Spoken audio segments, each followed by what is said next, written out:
Okay, so welcome back to Stoichiometry Review. This is part 5, the final part of the review.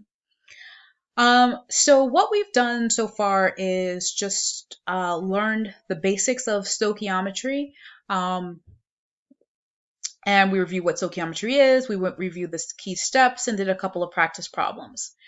Now we're going to do a further application of stoichiometry, which is limiting reactant, theoretical, and percent yield type problems.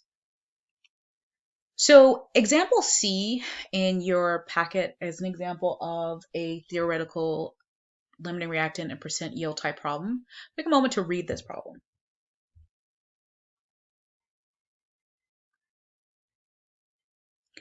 So what you're going to do is you're going to watch how this problem is solved. And the video that's going to show you how to do it has this link right here, but it will play next. And so as you're watching that video, you're going to write down the steps from the video in the appropriate box on your graphic organizer. So in this section here, steps from video, you're going to list it in this section over here. Okay.